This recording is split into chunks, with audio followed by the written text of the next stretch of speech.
क्या आप जानते हैं, भारत के दक्षिण में एक ऐसा साम्राज्य था जिसकी शक्ति की गूंज समुद्र पार तक सुनाई देती थी। एक ऐसा वंश जिसने व्यापार, संस्कृति और युद्ध तीनों में अपनी अलग पहचान बनाई। ये था पांड्य वंश।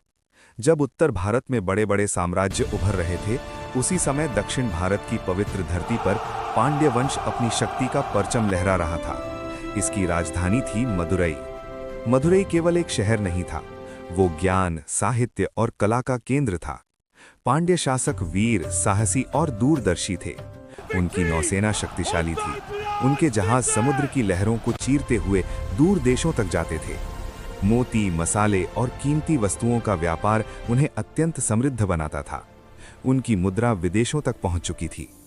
मदुरई में विद्वानों की सभाएं लगती थीं। तमिल साहित्य का स्वर्णकाल यहीं से जुड़ा हुआ है।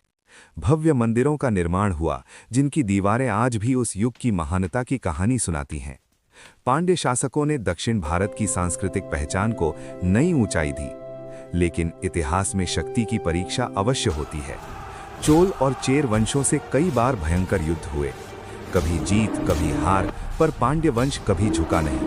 उन्होंने हर चुनौती का डटकर सामना किया। समय बदला, आंतरिक कलह बढ़ी और फिर उत्तर से आक्रमणों का दौर शुरू हुआ। दिल्ली सल्तनत के सेनापति मलिक काफूर के आक्रमण ने इस वंश को गहरा आघात पहुंचाया। धीरे धीरे ये महान साम्राज्य कमजोर पड़ने लगा। लेकिन कोई भी वंश केवल अपने अंत से नहीं, बल्कि अपने योगदान से याद किया जाता है।